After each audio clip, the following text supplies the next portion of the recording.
Hey guys, it's Paul House of paulhouse.com. So good to have you once again, and today I'm explaining you how to use a compressor. So a lot of people are confused when it comes to compression. So that's why I'm making this pretty easy to understand video today for you. And I'm talking about what a compressor does and which type of compression you might use for different elements or sounds. So first of all, what a compressor really does is to turn up or turn down a signal. That's all a compressor really does. And you determine with the threshold knob when the signal should get turned down. So every time the signal exceeds your threshold, then the signal would get turned down. Okay, so with other words, a threshold determines when the compressor should kick in. So you can determine with the ratio knob how much should really be compressed with the compressor. Okay, so if you have a ratio like, let's say, 2:1, then it's pretty elastic and the compressor would not compress the whole signal. But if you really slam your signal with a high ratio, then the signal really gets stuck down and you would get this pumping effect that you hear, for example, in EDM music. And a compressor with a really high ratio is also called a limiter. And really every compressor has an attack knob and a release knob. And with the attack time you determine how quickly the compressor should kick in. For example, if you have a big transients at the start of the signal, like in a snare or kick drum, then with a fast attack you would really hit the first transient, and the first transient would get ducked down and the snare or kick drum would lose a lot of punch. So slow attack setting would let the first big transients through and compresses everything that comes after this first transient, right? So in other words, if you use a fast attack, the signal really gets shaved off right from the beginning, and with a slow attack it will let the big first transient through and then just compresses and bring up the volume from what comes after this first big impact. And then we have the release time. This determines how quickly the compressor lets go and the signal, the original signal, comes back in. So with a fast release setting you would get this pumping effect where the compressor lets go every time and comes back in right from the start. And with a more slowish release time setting, the compressor wouldn't let go of the signal so fast, but the signal would get more consistent.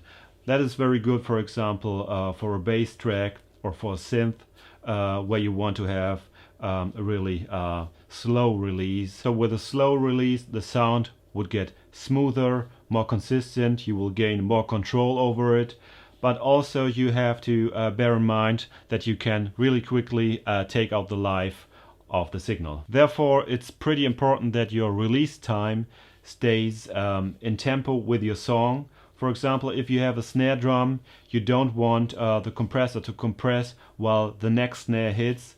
You want the compressor to let go before the next big impact comes, before the next snare hits, right? And to show it to you in a more practical way, here are a few examples that will make it very easy to understand for you, okay? Okay, so we have this beat here.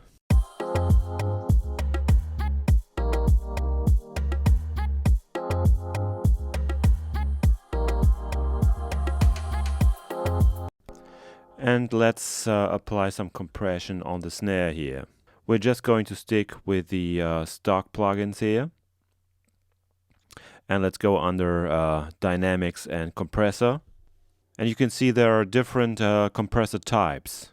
So for example, this vintage opto compressor, this is modeled after the famous LA2A, and it's great on bass, on vocals, on guitars, and it's not so great with quick transients. Okay, so you don't want to put a opto compressor on a snare drum or kick drum. Okay, then there's this fat compressor, and this is modeled after the famous 1176, and this has an ultra fast attack and release time.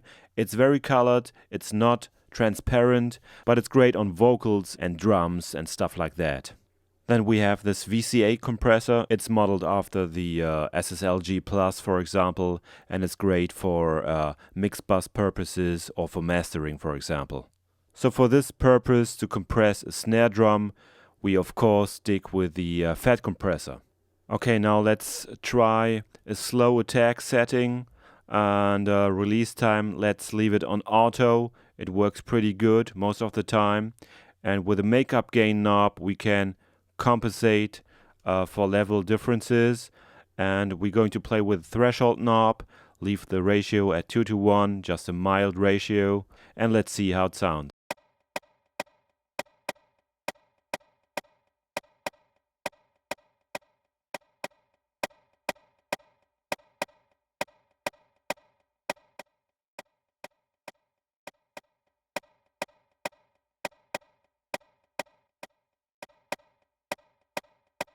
Okay, and just for demonstration purposes, I'm going to set the attack time on very fast, and you can hear how the first transient is shaved off. The snare drum is getting snappier, but it loses a lot of punch that we clearly want in a snare drum.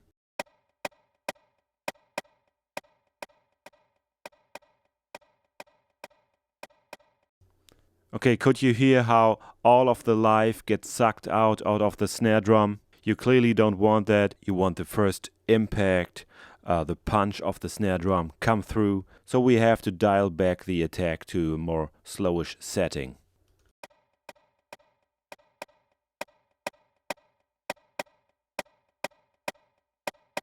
Okay, now we have the punch back, alright? And let's try a compressor on a bass, and let's see that we can get the bass more consistent. And let's try a different compressor. Let's try an optical LA2A style compressor. I already have an LA2A style compressor on here. Let's see how it sounds with a compressor, and then I'm going to do the same with a stock compressor.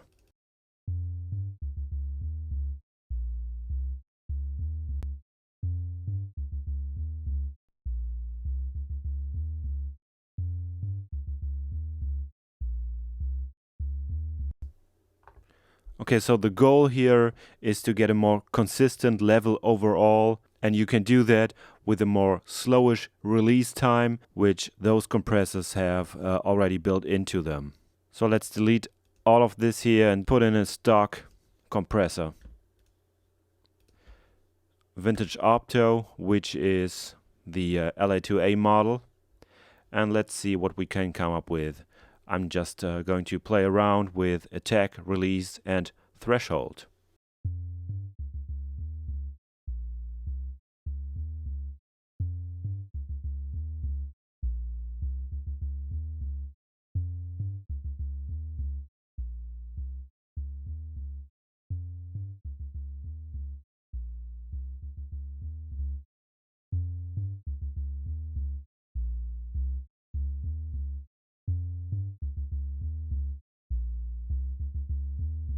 Okay, what you just could see on the release time, that the compressor backs down very slowly, because I've set the release time on slow, and I also tried the auto release time, which was also working pretty great. And the whole signal, the whole bass part was compressed, so the bass could get more consistent overall, because there are some peaks in the bass and some volume changes, and we can even out the bass with a more slowish compressor. And before you go, please visit my website on paulhouse.com and download the free mixing Bible, which is a checklist that you can use for all of your mixes. Okay guys, I hope you enjoyed this video and there's not a lot of confusion left about compression. If you have any questions, please leave them in the comment section and I will answer them as soon as possible, okay? I'll see you in the next video. Bye bye.